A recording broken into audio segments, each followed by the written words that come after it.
महायुतीच्या शपथविधी सोहळ्याचं आता महानियोजन सगळं सुरू आहे, कारण शपथविधीसाठी 40,000 जणांची उपस्थिती असणार आहे। त्यामध्ये पंतप्रधान मोदी आहेत, केंद्रीय गृहमंत्री अमित शाह देखील उपस्थित राहणार आहेत। 22 राज्यांचे मुख्यमंत्री हे देखील या शपथविधी सोहळ्याला सहभागी होणार आहेत। त्यामुळे मोठं नियोजन या सगळ्या सोहळ्याचं करावं लागणार आहे। 5 तारखेला संध्याकाळी 5 वाजता हा सगळा शपथविधी सोहळा पार पडणार आहे।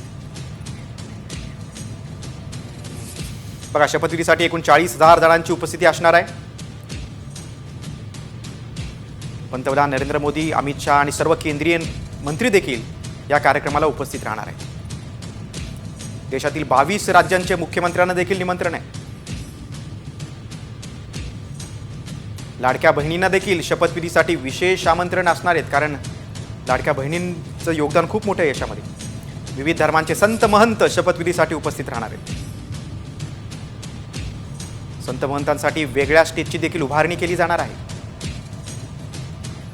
आणि 2000 व्हीव्हीआयपींच्या पासेसची देखील सोय करण्यात आली आणि 13 विशेष ब्लॉकमध्ये देखील लोकांच्या बसण्याची व्यवस्था करण्यात आली। मुख्य स्टेज आणि त्याच्या बाजूला 2 छोट्या स्टेज देखील उभारले जातील।